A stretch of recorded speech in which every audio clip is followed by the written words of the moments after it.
Quer saber um pouco mais sobre ácidos nucleicos? Vem comigo! Eu me chamo Ramon, sou professor de biologia, então mete peia.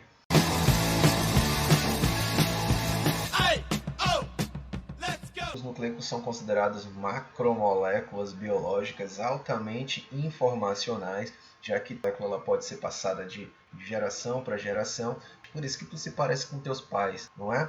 Vamos lá para algumas informações, olha só. Primeiro, por que esse nome ácidos nucleicos? Porque essas substâncias elas se comportam como ácidos em meio aquoso.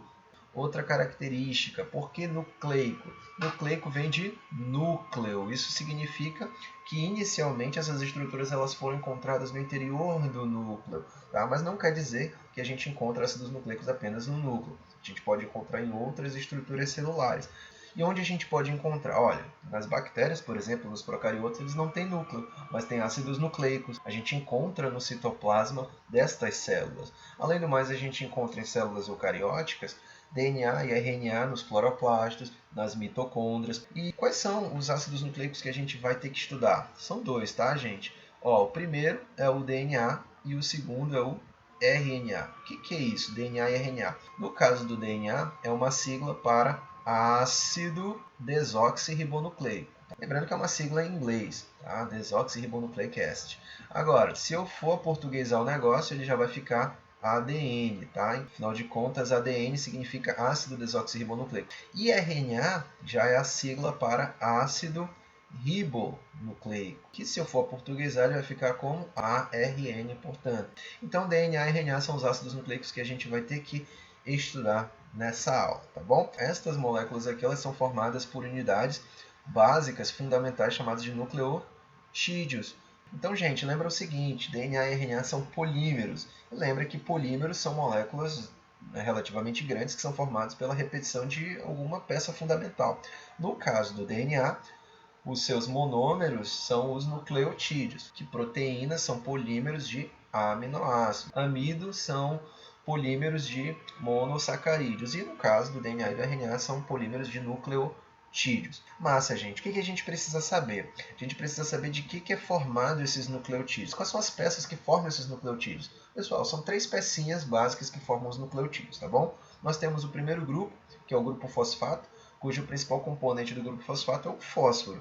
Esse grupo fosfato ele vai estar ligado com a sua segunda pecinha. E o que é a segunda pecinha? É uma pentose. A pentose também é o açúcar, tá bom? Lembra das aulas de carboidrato. E é um açúcar de 5 carbonos, já que ele é uma pentose, né? Então temos 1, 2, 3, 4, 5 carbonos. Então, açúcar de 5 carbonos, uma pentose.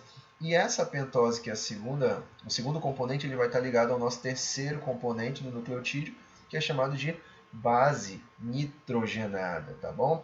Quais bases nitrogenadas que podem aparecer tanto na molécula de DNA quanto na molécula de RNA? Gente, são 5 bases, tá bom? Nós temos aí a base chamada de adenina, guanina, nós temos a base chamada de citosina, a base chamada de timina e temos a base chamada de uracila, tá bom? Portanto, são 5 bases e essas bases estão distribuídas aí nas moléculas de DNA e de RNA. Beleza, professor, agora qual que é a diferença entre DNA e RNA, sendo que eles são feitos da mesma coisa, são feitos de nucleotídeos? Então, gente, isso aqui é muito comum de aparecer em prova, tá? Então você já tem que estar afiado. Gente, nós temos 3 diferenças que vão distinguir aí o DNA do RNA. Beleza? Quais são elas? Ó, de cara a gente já percebe que o RNA e o DNA eles são moléculas estruturalmente diferentes, na qual a gente percebe que o RNA ele é formado por uma única fita, né, estrutural. Lembrando que essa fita que a gente observa aqui, ela é composta pelos nucleotídeos. Os nucleotídeos têm suas bases que estão voltadas aqui para o interior da molécula. Beleza? Então, vamos lá para a primeira característica. A primeira característica é quanto à fita.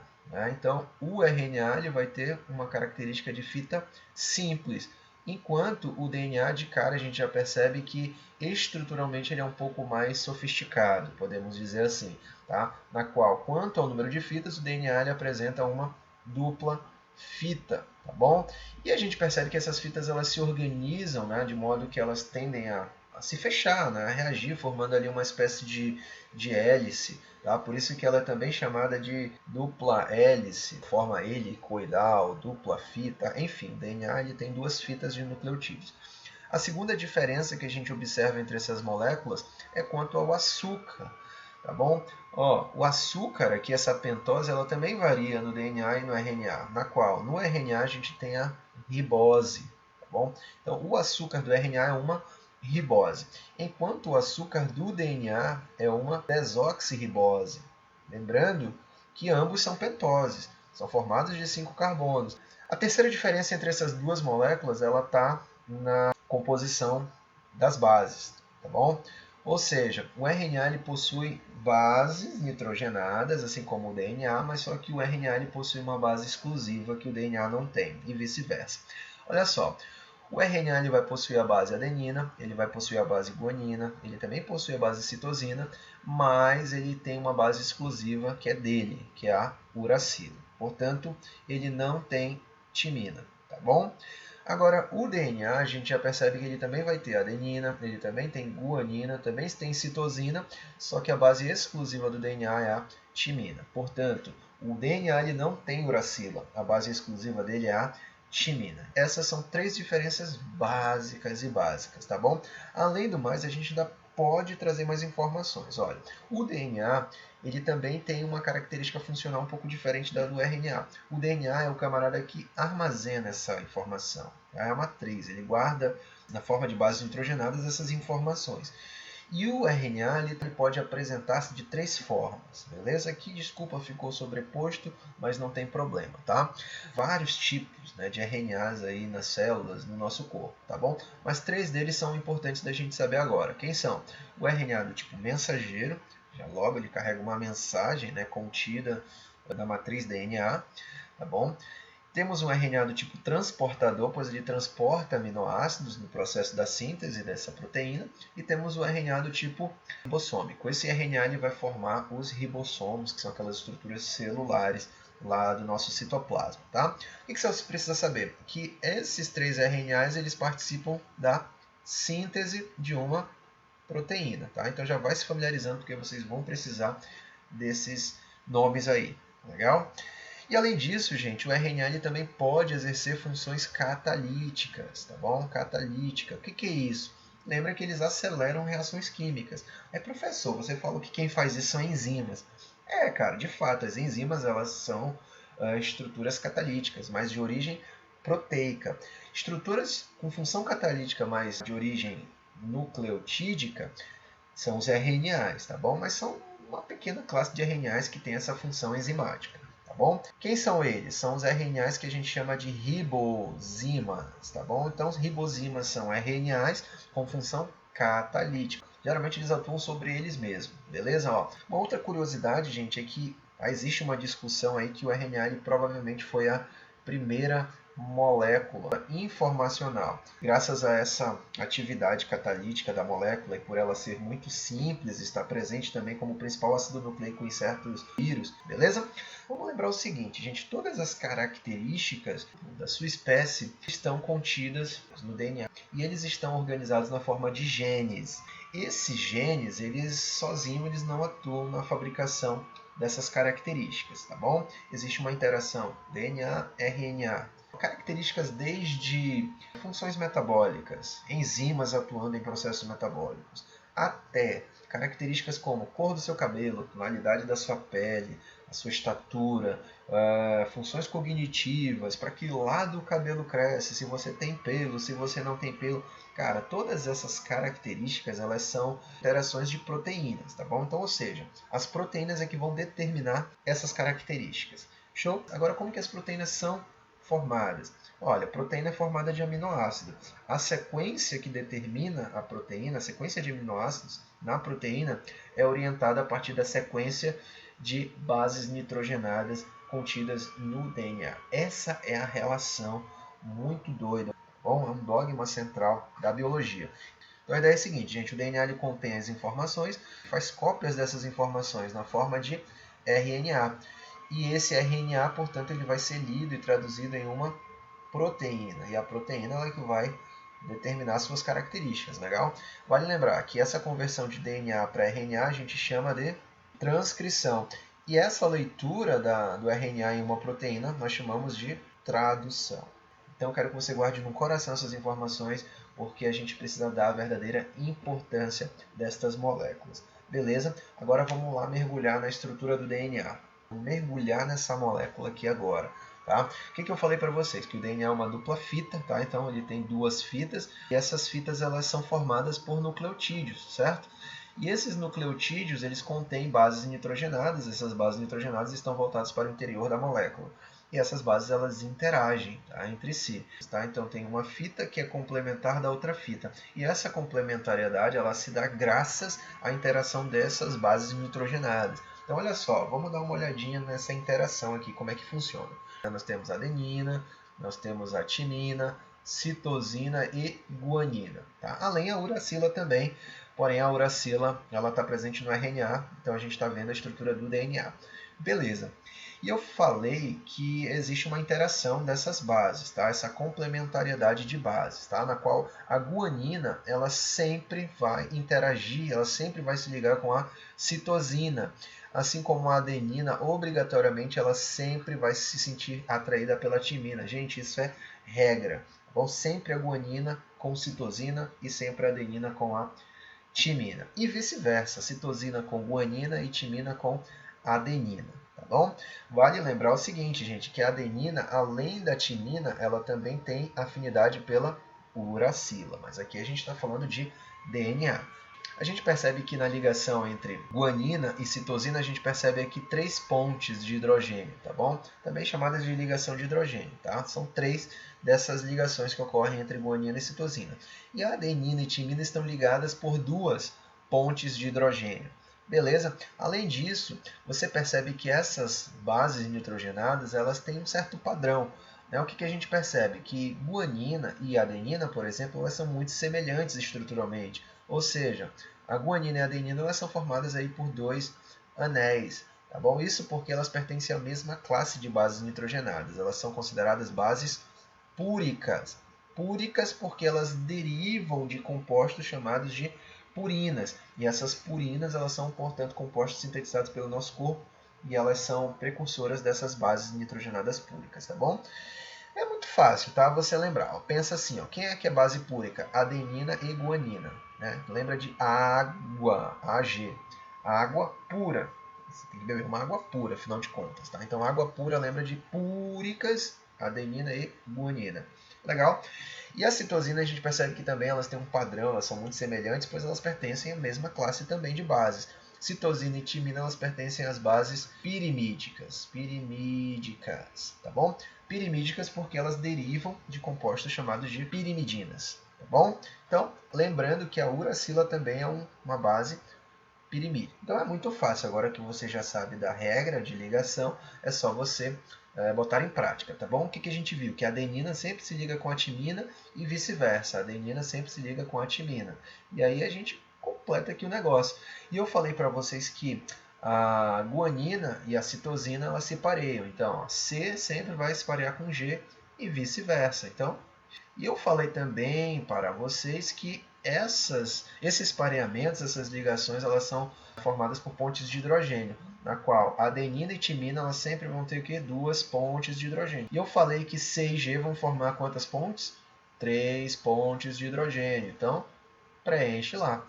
Olha só, a gente normalmente faz uma analogia dessa molécula de DNA comparando com uma escada retorcida. Imagine uma escada em espiral, que vai subindo, que vai subindo. A escada, galera, ela tem o quê? Degraus. Tá? E o que a gente percebe? Que estes degraus eles podem representar essa interação das bases nitrogenadas, portanto, no centro da molécula. E a gente também pode fazer uma comparação com a escada, utilizando o exemplo do corrimão, formando, portanto, essas laterais aqui da minha molécula.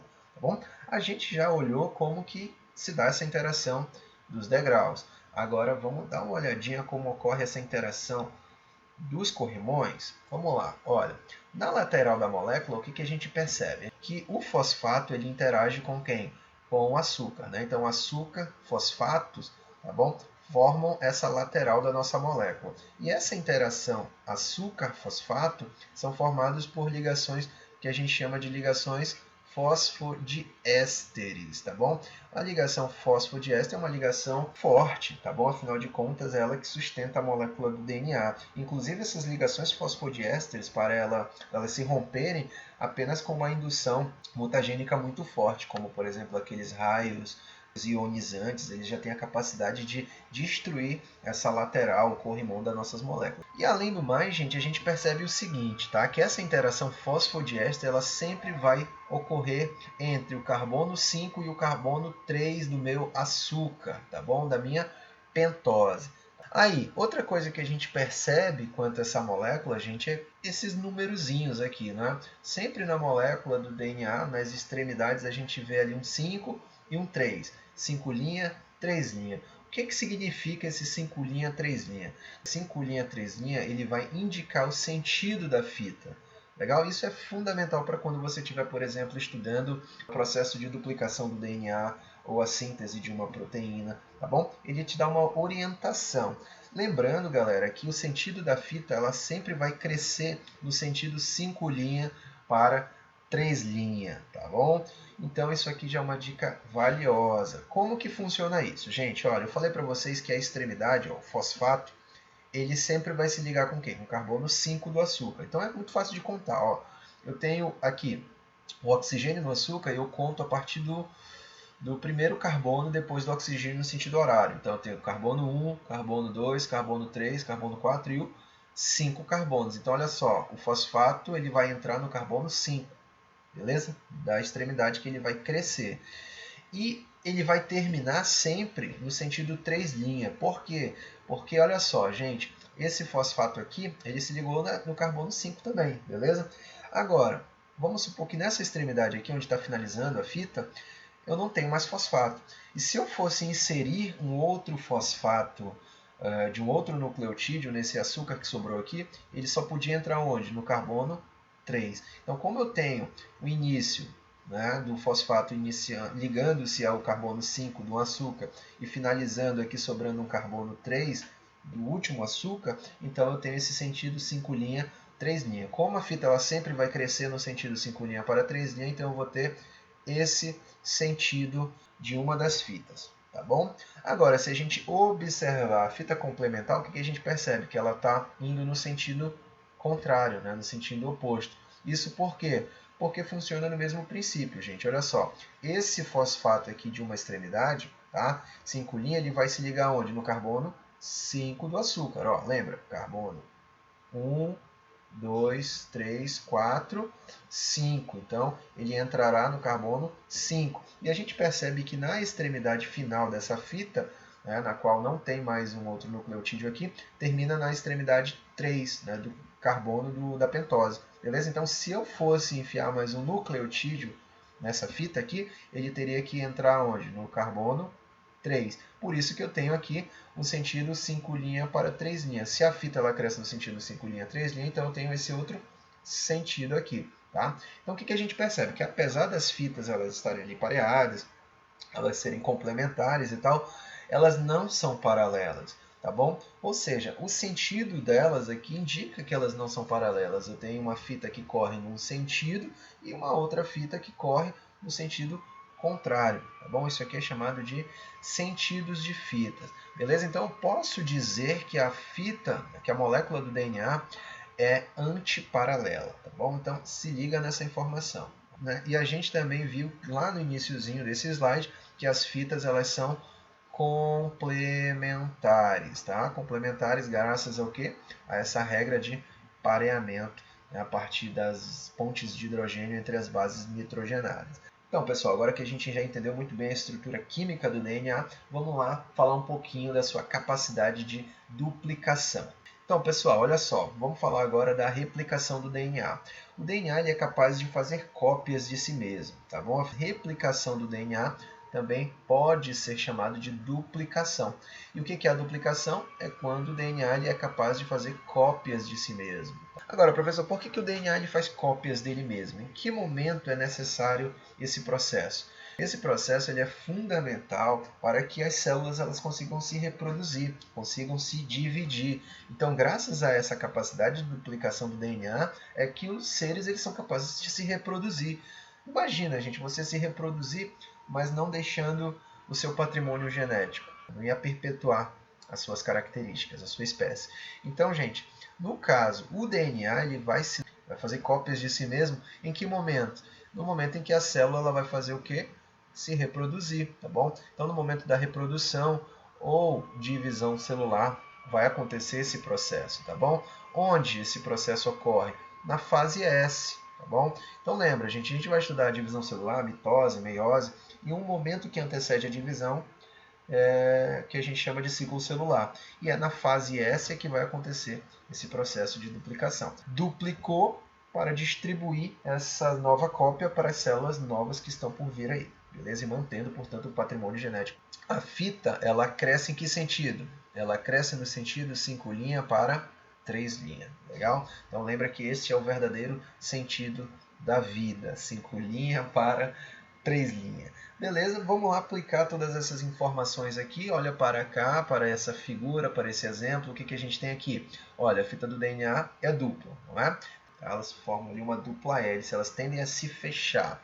Tá bom? É uma interação, é uma atração química que faz com que elas se fechem. Beleza? O que a gente observa? Que são duas fitas e temos aí uma fita de extremidade 5', ó. 5', 3'. Aqui, olha, 5', 3'. Beleza, fita dupla. No processo de replicação do DNA, a gente tem que ter a abertura dessas fitas, legal? E essas fitas, uma vez abertas, elas vão servir cada uma de molde para a formação de uma fita nova. Então aqui nós temos um molde e aqui nós temos um molde, tá bom? Esse molde ele vai servir, né, de base para a formação de uma nova fita, né, que a gente vai chamar de fita filha. Então, de azul está representado aqui as fitas novas, portanto, as fitas filhas. E de vermelhinho a gente tem aqui as fitas velhas, portanto, chamada de fita mãe. Beleza? Que a gente percebe que a fita ela sempre cresce no sentido 5' para 3'. Então, o sentido em que a fita vai crescer vai ser nesse sentido aqui, da esquerda para a direita.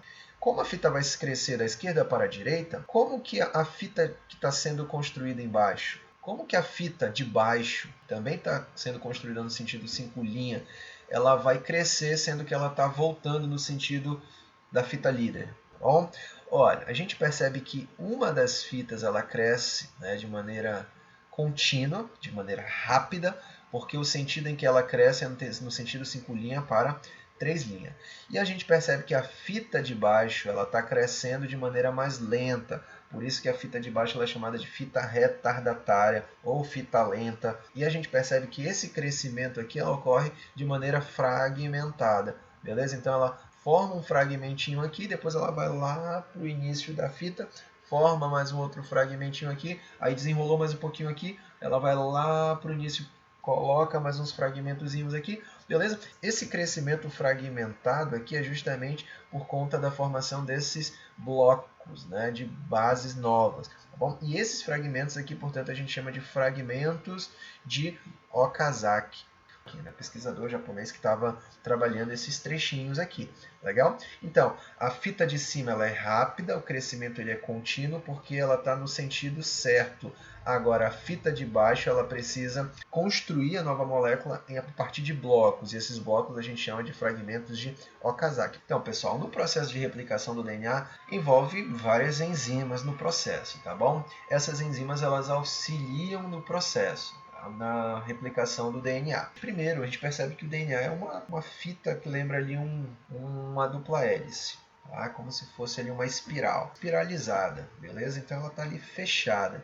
Então é necessário que uma enzima encaixe aqui nessa molécula, promovendo o quê? Um desenrolar dessa molécula. Essa enzima é a enzima DNA topoisomerase, tá? Então o que a topoisomerase ela vai fazer? Ela vai desenrolar a molécula do DNA, beleza? Por que ela vai desenrolar? Porque a molécula ela tende a se fechar. Então, se manter a molécula de maneira natural, ela vai se fechando naturalmente, tá bom? Então a topoisomerase vai lá e abre a fita, desenrola a fita de DNA. Uma vez que a fita está desenrolada, uma outra enzima chega lá e vai fazer o quê? Vai promover a quebra das pontes de hidrogênio, como se ela agisse como se fosse uma tesoura. Ela vai cortar as pontes de hidrogênio, rompendo essas pontes de hidrogênio. Que enzima é essa? É uma enzima chamada de helicase. Lembra que a helicase ela trabalha de maneira muito mais rápida quando eu tenho menos bases G e C. Afinal de contas, G e C tem mais pontes de hidrogênio. Então, se eu tenho mais AT, eu tenho menos pontos de hidrogênio. Então, a helicase ela rompe com mais facilidade essas pontes de hidrogênio. A gente vai ter ali uma terceira enzima. Então, uma vez que eu tenho a molécula aberta, uma vez que eu tenho a molécula sem as pontes de hidrogênio, aí basta o quê? A DNA polimerase adicionar novos nucleotídeos. É a DNA polimerase. Então, olha, o nome já está dizendo polimerase, ou seja, uma enzima que vai fazer a polimerização da molécula de DNA. Então, ela vai adicionar novos nucleotídeos na fita nova. Tá bom? DNA polimerase. Lembra aqui que esses fragmentos eles são formados na fita descontínua? Pois é, esses fragmentos aqui, para eles começarem a ser sintetizados, é necessário um iniciador, gente. Então, uma enzima vai lá e adiciona uma pequena sequência de bases nitrogenadas. Quando a enzima polimerase ela reconhece essa sequência, ela já começa a sintetizar, tá bom? De maneira automática. Mas ela precisa desse iniciador. E quem é que vai adicionar esse iniciador aí, gente? É uma enzima chamada de primase. Tá? Primase vem de primer. Primer significa iniciador. Então, a primase adiciona os iniciadores para poder a enzima polimerase, a DNA polimerase, adicionando novos nucleotídeos e alongando a molécula. Esses fragmentos aqui eles precisam ser colados, eles precisam ser linkados. Por isso que existe uma quinta enzima chamada de DNA ligase. Tá? Então, ela liga os fragmentos de Okazaki. Perceba que no final do processo a gente vai ter ali uma fita velha e uma fita nova. Tá? Portanto, uma fita mãe e uma fita filha. Aqui embaixo eu tenho uma fita mãe e aqui eu tenho uma fita filha. Então, gente, esse modelo de duplicação do DNA a gente chama de modelo semi-conservativo, tá bom? Porque a gente sempre vai conservar uma das fitas. Legal? 50% é formado por uma fita velha e 50% é formado por uma fita totalmente nova. Olha, a fita do DNA é muito grande. O DNA que está compondo ali os cromossomos, eles são gigantescos, cara, compactados no cromossomo. Então imagina a molécula de DNA gigante lá, enorme. E quando inicia o processo de replicação, inicia também a formação de várias dessas bolhas. Tá bom? Então isso aqui é chamado de bolha de replicação. Então essas bolhas elas vão ocorrendo em vários pontos do DNA e inicia o processo de alongamento, seguindo sempre esse princípio do 5' para 3'. Ó, aqui eu tenho uma fita 3'. Então a fita ela vai crescer aqui, ó, 5' para o 3'. Então ela vai crescer nesse sentido. Então esse sentido aqui é um sentido rápido. E a fita de baixo, ela vai sintetizar em que sentido? Aqui, ó, no sentido 5' para 3'. Mas lembra que aqui embaixo a síntese vai acontecer de maneira fragmentada. Tá? Em algum momento essas bolhas elas vão acabar se encontrando dentro da molécula do DNA, portanto a gente vai ter aí a formação de duas longas fitas, tá bom? Então, pessoal, espero que eu tenha contribuído para o conhecimento de vocês. A gente vai ficando por aqui. Vamos aguardando aí as próximas videoaulas. Um abraço e tchau, tchau!